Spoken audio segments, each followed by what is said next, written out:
요한일서 4장 7절부터 11절까지 있는 말씀, 성경을 찾으셨으면 성경을 가슴 높이로 들고 머리를 꼿꼿하게 세워서 한 절씩 교독하고 마지막 11절은 한 목소리로 같이 봉독하겠습니다.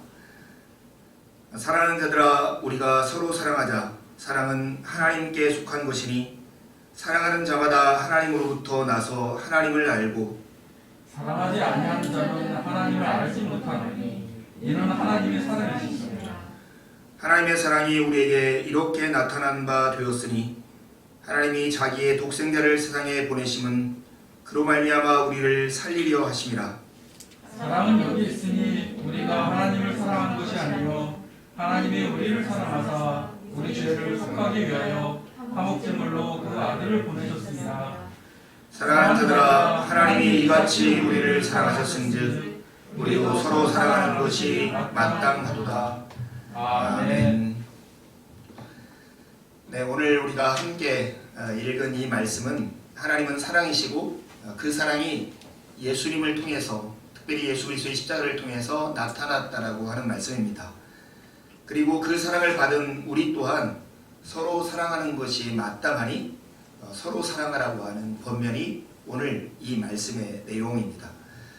여러분, 우리가 예수 그리스도를 믿는다 이렇게 말을 할 때 그 믿음을 생각하면 우리의 머릿속에서 일어나는 일, 그래서 우리가 지식적으로 동의하고 우리의 마음으로 굳게 신뢰하는 것을 믿음이라고 생각할 수 있습니다. 하지만 여러분, 우리가 일상 쓰는 그 언어를 생각해 보십시오. 누군가를 믿는다라고 하는 것은 반드시 그 믿음의 대상이 있기 마련인 것이죠. 그래서 믿음이라고 하는 말은 그냥 나 혼자 하는 독백적인 행위가 아니라 대화적인 것이고 관계적인 것입니다.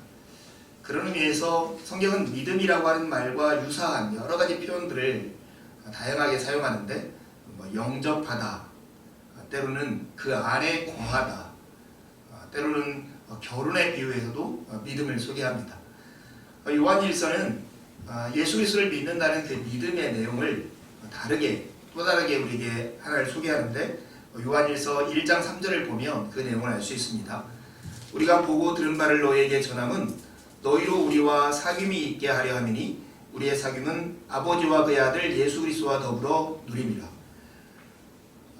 복음을 전하는 이유가 이 사귐 안에 있게 하고 사귐 가운데 거하게 하려고 한다는 것입니다. 예수 그리스도를 믿는다 하는 말을 요한일서적 표현으로 하자면 이런 거죠. 예수님과 사귄다. 예수님과 사귄다. 여러분, 누군가를 사귀어 보셨습니까? 누군가를 사귀고 연애한다 이렇게 할 때 우리는 그 사람과 특별한 관계를 맺고 그 사람을 만나고 그 사람과 대화하고 그 사람을 위하고 그 사람의 얼굴을 가까이 대해서 얼굴을 보며 가까이 지내는 것, 이런 것을 사귄다고 하는 것이죠. 우리가 예수 그리스도를 믿는다라고 하는 것도 이와 비슷합니다. 그리스도와 특별한 관계를 맺고 그분과 늘 만나고 대화하며 그분의 뜻을 살피고 그분을 기쁘게 하는, 그리고 그분의 얼굴을 대하며 가까이 지내는 것, 이것이 바로 예수님을 믿는 행위인 것입니다. 그런 의미에서 우리가 오늘 그 사랑한다고 하는 내용과 우리의 믿음이 얼마나 가까운 내용인가를 살펴볼 필요가 있습니다. 여러분, 누군가를 사귀고 누군가와 교제할 때 보면 존 오웬이 얘기한 것처럼 우리는 서로에게 귀한 것을 서로 나눠 가지면서 즐거워하는 삶을 살게 되어 있습니다. 하나님과 우리 사이에도 마찬가지예요. 하나님의 귀한 것이 우리에게 전해지고 우리는 그것 때문에 하나님을 기뻐하고 즐거워하는 것, 그게 하나님과 우리 사이의 교제입니다. 여러분, 한번 상상해 보세요. 하나님과 우리 사이의 이 교제, 누가 먼저 프로포즈를 했을까요?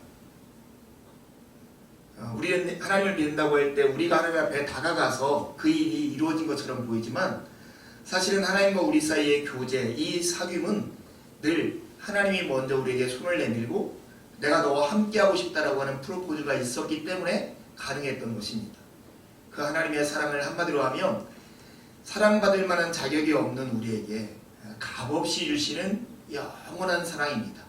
그 사랑이 오늘 우리에게 은혜로 나타나시고 은혜로 나타나고 많은 하나님의 일하심으로 나타나서 우리가 그 사랑을 깨닫고 반응한 것이 하나님과 사귐으로 들어가는 것이고 하나님을 믿는 것이죠. 공식적으로는 하나님을 향한 사랑이 예배로 표현되기도 하고 하나님의 사랑이 이웃에게 향해서 이웃을 사랑하는 모습으로도 나타나는 것입니다. 여러분, 우리가 하나님과 우리 사이의 사귐을 그림을 그려서 한번 상상해 볼 필요가 있어요. 왜냐하면 우리 사회에 살아가는 모습과 사뭇 다르기 때문에 그래요.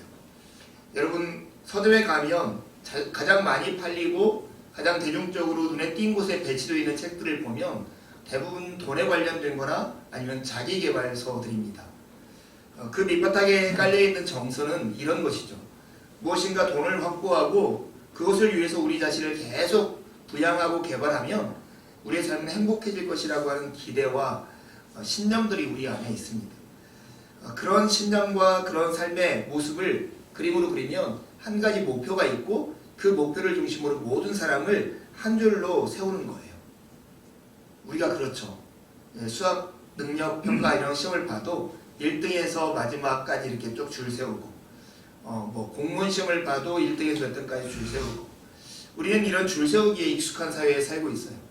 그래서 좀 더 높은 곳에 올라가려고 위에 있는 사람들에 대해서 질투하면서 끌어내리려고 하고 나를 따라오는 사람들을 이렇게 멸시하면서 어떻든 간에 발로 이렇게 누르려고 하는 그런 모습이 우리 사회에서 흔히 볼 수 있는 그런 모습 아니던가요? 그런데 하나님의 나라는 이것과 사뭇 달라요. 한 줄로 줄 서는 사회가 아니라 하나님을 중심으로 둥글게 서 있는 세상이 하나님의 나라라고 하는 거예요. 각자 모두가 하나님을 바라보며 하나님을 향해서 나아가는 세상이에요. 여러분, 하나님을 중심으로 이렇게 모두가 둥글게 서 있다면, 그리고 각자 그 원 둘레 서 있던 사람들이 하나님을 향해 나아가고 있다면 하나님을 향해 나아가면 나아갈수록 옆에 사람들과 가까워지겠죠. 그림이 그려지세요? 예, 그런 게 하나님의 나라의 모습이에요. 우리가 하나님을 알수록 이웃을 더 잘할 수 있고 하나님을 사랑할수록 이웃과 더 가까이 지내며 사랑할 수 있는 거예요. 거꾸로 이웃과 가까이 가려고 가까이 갈수록 하나님과 가까워지고 하나님을 사랑하게 되는 것이 하나님 나라의 모습인 것입니다. 그런 의미에서 보면 하나님을 사랑하는 것과 이웃을 사랑하는 것을 분리할 수 없고 하나님을 아는 것과 이웃을 아는 것을 떼어놓고 생각할 수 없는 것입니다. 그래서 오늘 요한일서 4장 7절에서 8절을 보면 이렇게 정리를 하는 거예요. 이웃을 그리고 서로 사랑하는 것은 사랑하는 사람은 하나님을 아는 사람이고 사랑하지 않는 사람은 하나님을 알지 못하는 것이 분명하다는 거예요. 왜냐하면 하나님은 사랑이시기 때문에 그렇습니다. 나의 문화유산 답사기 1권의 서문에 보면 유한준 씨가 그 저자가 정조때의 문장과 유한준의 글을 빌어가지고 설명한 유명한 문구가 있습니다. 사랑하면 알게 되고 알면 보이나니 그때 보는 것은 이전과 다를 것이다 하는 거예요. 여러분, 우리가 하나님을 사랑하면 하나님을 알게 되고 하나님을 알면 하나님이 어떤 분인가가 보여지는 거죠. 그러면 그렇게 보여지는 하나님은 이전과 다른 하나님으로 우리 마음속에 다가오게 될 것입니다. 거꾸로도 말할 수 있어요. 하나님을 알면 하나님을 사랑하게 돼요. 하나님을 사랑하면 다시 하나님을 알게 되고 그 알면 하나님이 어떤 분인가가 우리 마음속에 훅 다가오는 거예요. 그러면 우리가 하나님과의 거리가 더 좁혀지고 하나님과의 거리가 더 좁혀질수록 이웃을 더 사랑하는 사람으로 우리가 빚어지게 되는 것입니다. 그리스도인들이 누구인가 하는 외적인 표지를 여러 가지로 볼 수 있지만 그 중에 하나가 이웃을 사랑하는가 하는 거예요. 내가 그리스도인이다 하면서 이웃을 사랑하지 않는 사람, 그 믿음, 그 모습을 우리가 다시금 의심해 봐야 할 내용이기도 합니다. 여러분이 가지고 있는 가장 큰 복은 무엇이에요? 여러분이 자랑하는 가장 큰 복은 무엇입니까? 우리가 가진 가장 큰 복은 하나님과의 관계예요. 자격 없는 우리에게 값없이 베푸시는 영원한 사랑으로 말미암아 오늘 우리가 하나님의 자녀가 되었습니다. 여러분, 이 하나님을 사랑하며 하나님을 알게 되고 하나님을 알면 하나님이 새롭게 보이고 우리의 인생이, 우리 이웃이 달리 보이게 될 것입니다. 여러분, 우리가 살아가는 세상은 예수님께서 마태복음 24장에 종말에 대해서 말씀하실 때 불법이 성함으로 사랑이 식어졌다 하는 말씀이 그대로 드러나 있는 세상 같아요. 여러분은 어떻게 보이십니까? 불법이 성한 곳에는 사랑이 있을 수 없고 사랑이 식어지면 불법이 성행할 수밖에 없는 것입니다. 그래요. 사랑이 식어지면 서로 것을 착취해서 자기가 행복해지려고 하는 것이 인간사의 모습이에요. 반대로 이 불법이 성행한 곳은 누군가를 배려하고 누군가를 따뜻하게 품을 수 있는 여지와 여력이 전혀 없는 세상인 것이죠. 우리가 살아가는 이 세상은 사랑에 굶주려 있고 사랑의 기아 상태에 있는 세상인 것입니다. 여러분, 그런데 하나님께서 당신을 이름 붙여 사랑이라고 말씀하시고 그 사랑을 기억하기 위해서 우리 가운데 늘상 일하고 계시다고 하는 이 사실은 얼마나 충격적이고 새로운 사실이라는 것을 오늘 말씀을 통해서 우리가 확인했으면 좋겠습니다. 여러분, 성찬식 우리가 코로나 때문에 하고 있지 못하지만 성찬식에서 우리가 무엇과 무엇으로 그리스도의 십자가를 상징하냐면 떡과 포도주를 가지고 하죠. 떡과 포도주는 우리에게 특별한 음식이지만 유대인들에게는 특별한 음식이 아니에요. 매일 식탁에서 먹는 우리로 하면 밥과 국 같은 것이죠. 왜 예수님께서는 성찬, 그걸 통해서 예수님께서 십자가에서 피를 흘리고 살을 찢기는 것을 상징하게 했을까요? 굳이 꼭 떡과 포도주로만 가능했을까요? 구약시대에는 무교병을 먹고 또한 고기를 찢어가지고 쓴나물을 먹고 했잖아요. 유월절을 기념하기 위해서. 그런 방법들을 가지고 올 수도 있는데 예수님은 사실은 매일 일상의 식탁, 거기에 나오는 떡과 포도주를 통해서 하나님께서 우리를 어떻게 사랑하시는가를 매일 기념하게 한 것이죠. 그 말은 이거예요. 밥 먹을 때마다 내가 너희를 어떻게 사랑하는지를 너희에게 확인했으면 좋겠다 하는 하나님의 마음이 성찬에 담겨 있는 것이죠. 그것을 우리 시대로, 우리 한국인의 정서로 가져오면 이거예요. 날마다 밥을 먹고 국을 마시면서 하나님이 우리를 사랑하시는 것을 모르면 정말 밥통 같은 사람이다, 이런 사람인 것이죠. 여러분은 하나님의 사랑을 아십니까? 하나님이 여러분을 사랑한다는 것을 여러분 마음 가운데 신뢰하고 있습니까? 오늘 이 말씀을 통해서 자격 없는 나에게 하나님이 값없이 영원한 사랑을 주셨다고 하는 이 사실을 굳게 신뢰하는 시간이 되기를 간절히 마음속에 바랍니다. 하나님의 사랑이 이렇게 나타난 바 되었으니 라고 오늘 말씀하십니다. 하나님을 한마디로 하면 사랑이라고 표현할 수 있습니다. 한마디로 하나님을 표현하자면 사랑입니다. 사랑은 주님의 본질인 것이죠. 본질이라고 하는 것은 이것 빼면 이것일 수 없는 그것. 옛날에 앙금 없는 찐빵처럼, 앙금이 없으면 찐빵이라고 말할 수 없다 하는 것처럼 사랑을 말하지 않고는 하나님을 말할 수 없는 것. 그처럼 사랑은 하나님의 본질인 것입니다.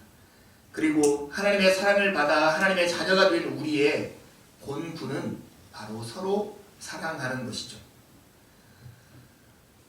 여러분, 불법이 성행하는 이유는 사랑이 없기 때문이라고 하는 것을 우리가 이야기했습니다. 거꾸로 사랑이 없는 곳에는 불법이 성행할 수밖에 없는 것입니다.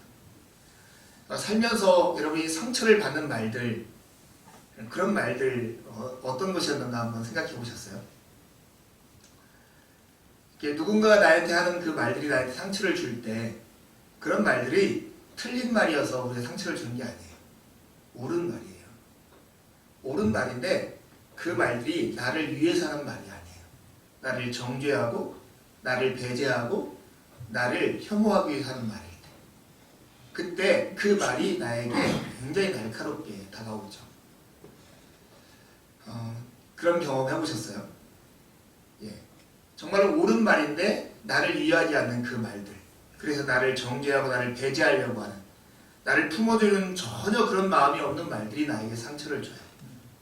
날카로운 칼이 의사의 손에 들려있으면 우리를 치유하는데 좋게 쓰일 수 있는데 날카로운 칼이 강도의 손에 들려있으면 우리를 아프게 하는 것처럼, 죽게 하는 것처럼, 그러니까 옳은 말이 그 사랑이라고 하는 그런 형태를 가지고 우리에게 다가오지 않으면 우리를 늘 아프게 하고 괴롭게 하는 법입니다. 여러분, 이것을 하나님과 관련해서 생각을 해보세요.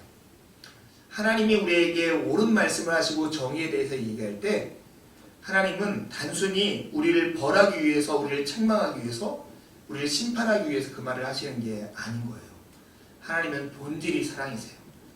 하나님은 우리에게 죄를 지적하시고 우리로 하여금 이와 이와 같은 명령을 하실 때 하나님의 마음의 밑바탕에는 늘 이 사랑이 담겨져 있는 거예요. 의사의 손에 드는 칼처럼 우리를 새롭게 하려고 하는 그 마음으로 우리에게 그 일을 하시는 것입니다. 여러분, 하나님의 본질은 사랑이세요.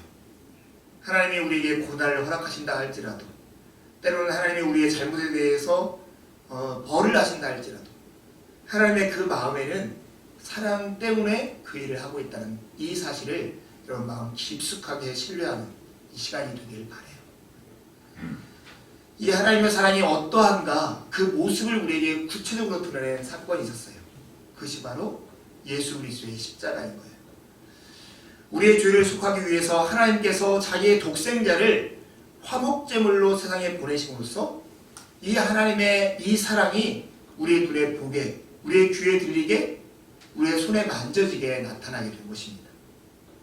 예수님과 동시대를 살면서 예수님의 음성을 듣고 예수님의 사랑의 그 눈빛을 보고 사랑스러운 주님의 손을 붙잡았던 사람들이 있었어요. 그들이 바로 사도들이죠. 사도들 마음 가운데 자기들이 느꼈던 이 예수 그리스도의 사랑, 그리고 예수님의 사랑의 규모를 우리에게 알려주기를 원했어요. 그러나 그게 다 전달되지 못하는 거예요. 예전에 어떤 광고에 그런 거 있었잖아요. 좋은데 뭐라 말로 할 수가 없네. 그런 광고 기억나세요? 아마 바울 사도가 이런 마음이 있었던 것 같아요. 그리스도 예수의 사랑이 너무 큰데 몰라 말로 할 수가 없네. 그래서 아마 바울 사도는 에베소 3장에서 이렇게 하나님께 기도했는지 몰라요. 모든 성도와 함께 여러분이 그리스도의 사랑의 너비와 길이와 높이와 깊이가 어떠한지를 깨달을 수 있게 되고 지식을 초월하는 그리스도의 사랑을 알게 되기를 빕니다. 너무 좋은데 뭐라 말로 표현할 수 없고 가르칠 수가 없네. 아이고 하나님, 제발 이 성도들에게 이 그리스도의 사랑이 무엇인지를 깨달아 알게 해주십시오. 이렇게 구하는 것입니다. 오늘 우리 모두에게 주님의 성령께서 우리 각자의 심령 안에 역사하셔서 바울 사도가 하나님께 기도했던 것처럼 그 그리스도의 사랑을 우리가 깨닫게 되기를 바랍니다. 그리스도의 사랑의 너비와 길이와 높이와 깊이가 어떠한가를 여러분 모두가 알기를 간절히 소망합니다. 여러분, 그리스도의 십자가는 하나님의 사랑이 어떤가를 대낮처럼 분명하게 보여줍니다.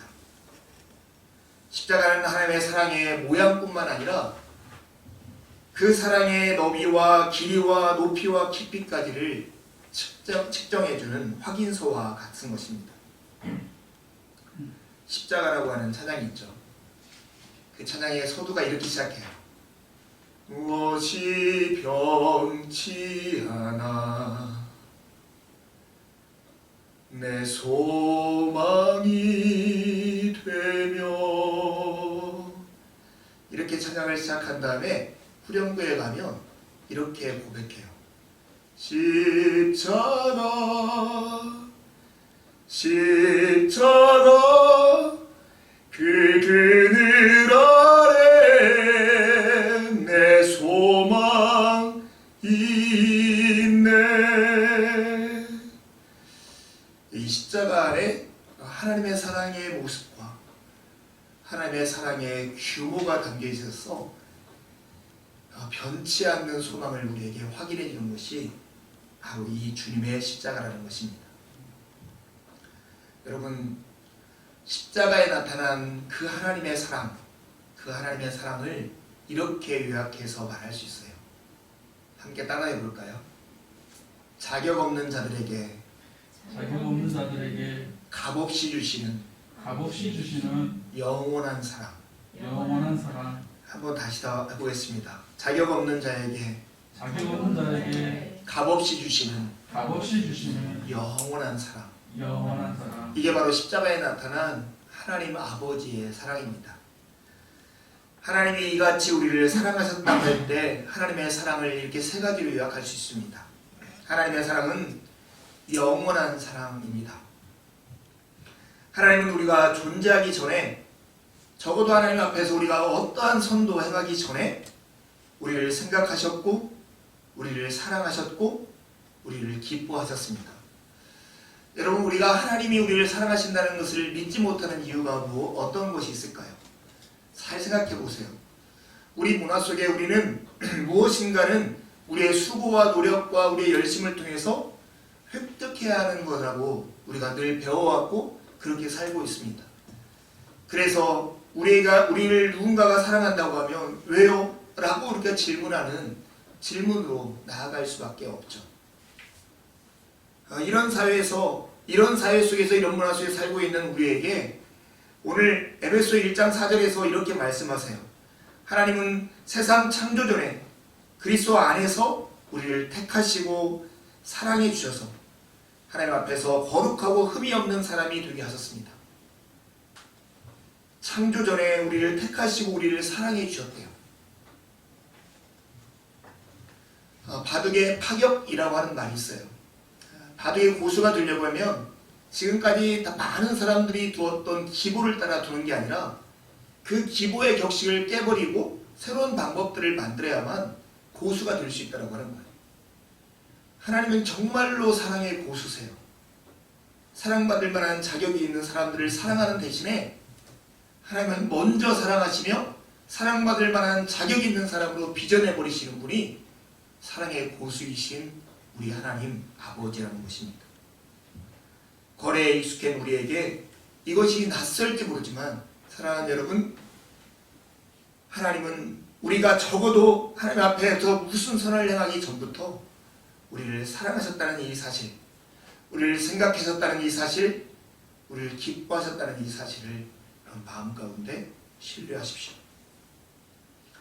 하나님은 사랑은 영원한 사랑임과 더불어 하나님의 사랑은 또한 값없이 주시는 사랑입니다.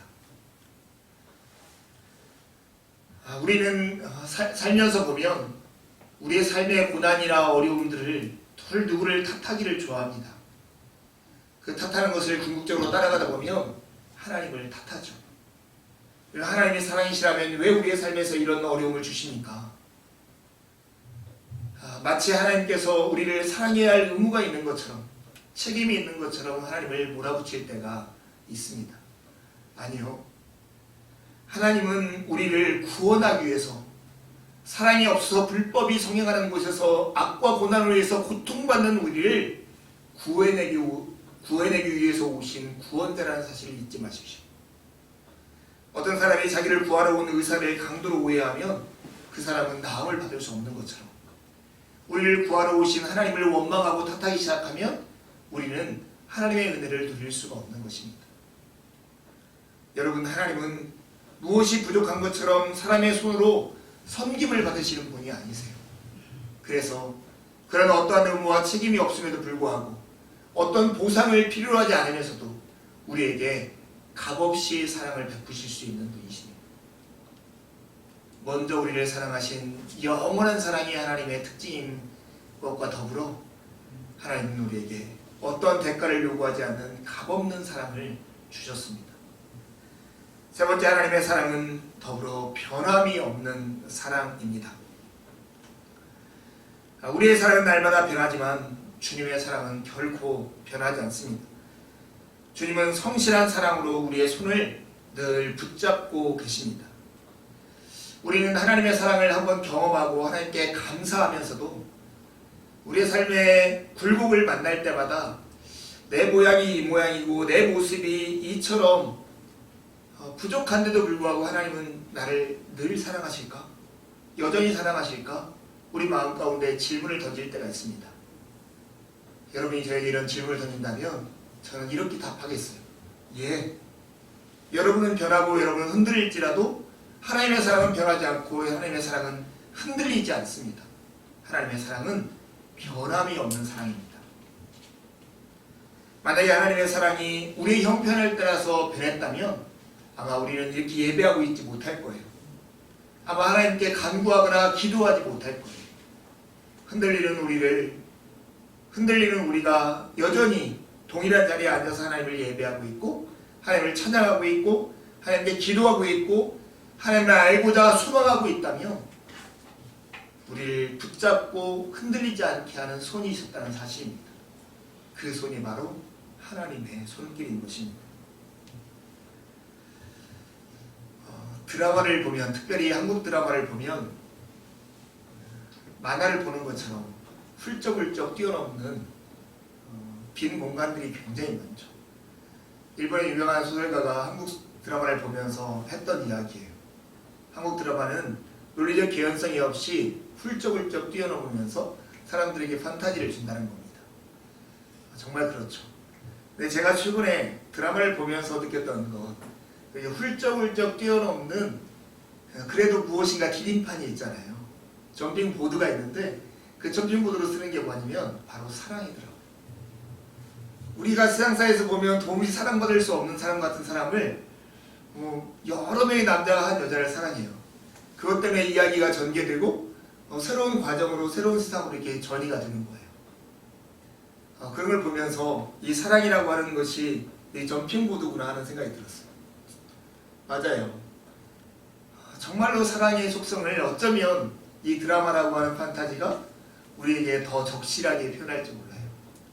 하나님의 사랑은 우리의 현실을 하나님의 세상으로 옮겨놓는 점핑보드와 같은 것이죠. 우리가 생각하는 사랑과 하나님의 사랑은 매우 다릅니다. 하이델베르크 논제 29번에서 루터가 얘기한 것처럼 우리는 어떤 사람이 사랑받을 만할 때 그것 때문에, 그 대상 때문에 우리의 마음속에 사랑의 감정이 일지만 하나님은 그렇지 않습니다. 하나님의 사랑은 그 대상에 의존하지 않고 그 대상을, 그 사랑을 창조해내는 사랑이라는 것입니다. 왜 우리가 하나님의 사랑을 받았냐고요? 우리 안에 누가 대가를 지불할 수 있는 사람이었기 때문에요? 아니죠. 우리가 사랑받을 만한 자격이 있었기 때문에요? 아니에요. 아니면 우리가 하나님의 사랑을 받을 만큼 신실했기 때문에요? 그것도 아니에요. 단지 하나님이 우리에게, 자격 없는 우리에게 값없이 주시는 영원한 사랑을 베푸셨기 때문입니다. 여러분, 하나님은 이처럼 사랑으로 가득한 분입니다. 그 주님이 여기에 있는 한 명 한 명, 함께 방송으로 예배하고 있는 한 명 한 명 여러분과 교제하기를 원하세요. 그러니 여러분, 혼자라고 생각될 때, 때로는 삶이 매우 힘겨워 낙심될 때, 여러분의 생각과 여러분의 마음을 세상의 근심거리로 채우지 마시고 이 하나님의 놀라운 사랑, 자격 없는 자에게 값없이 베푸는 이 영원한 사랑으로 여러분의 마음을 채우십시오. 하나님의 사랑은 자격 없는 자에게 값없이 주시는 영원한 사랑입니다. 여러분, 우리가 살아가는 세상은 돈으로 할 수 있는 일이 너무나 많아진 세상이 되어버렸습니다. 더불어 돈이 아니면 할 수 없는 일들이 너무 많아진 세상이 된 것 같아요.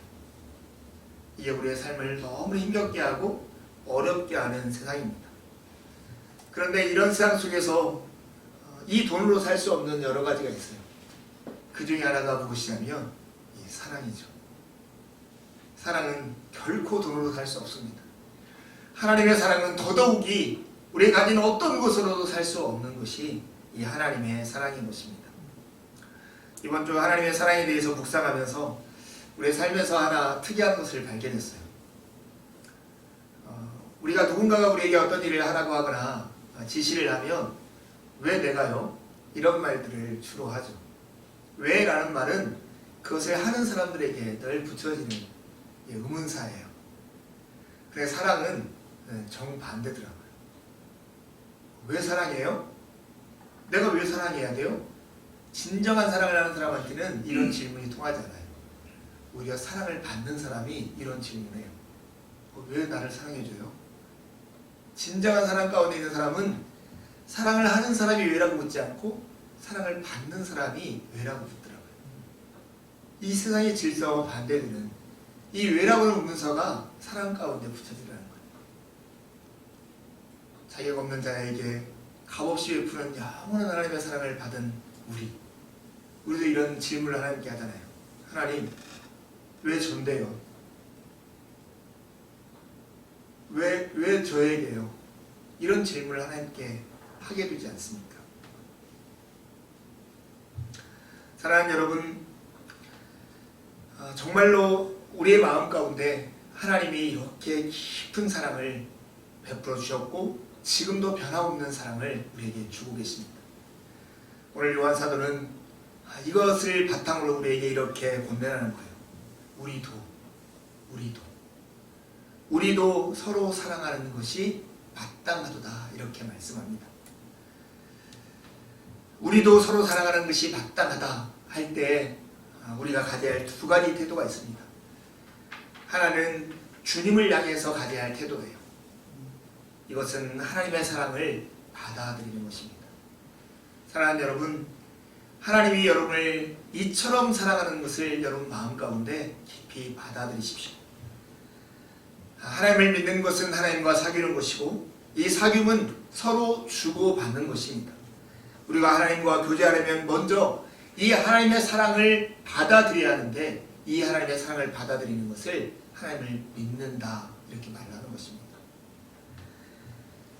태양이 햇빛을 통해서 우리에게 이렇게 다가오듯이 하나님의 사랑은 그리스도의 십자가를 통해서 우리에게 이렇게 다가옵니다.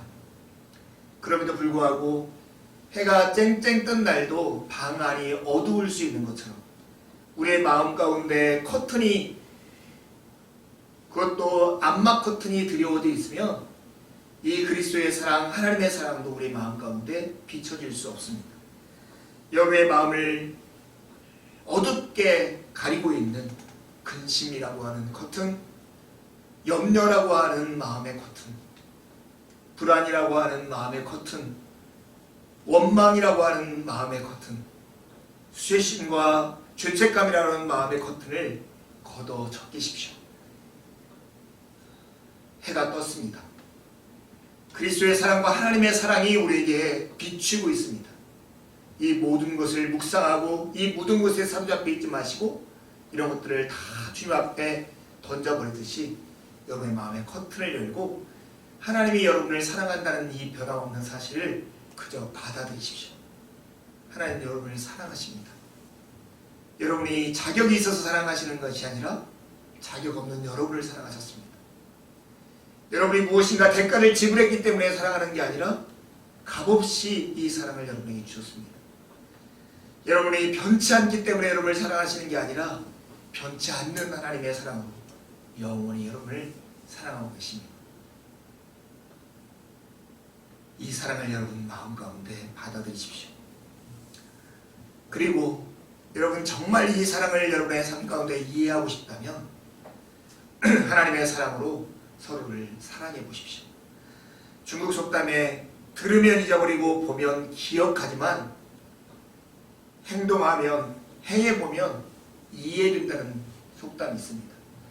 여러분 오늘 말씀을 통해서 여러분이 들은 것은 하루가 지나면 잊어버릴지 몰라요.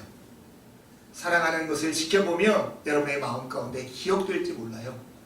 하지만 여러분이 하나님이 여러분을 사랑하는 것처럼 누군가를 사랑해보며 하나님의 사랑이 무엇인가를 이해하게 될 것입니다.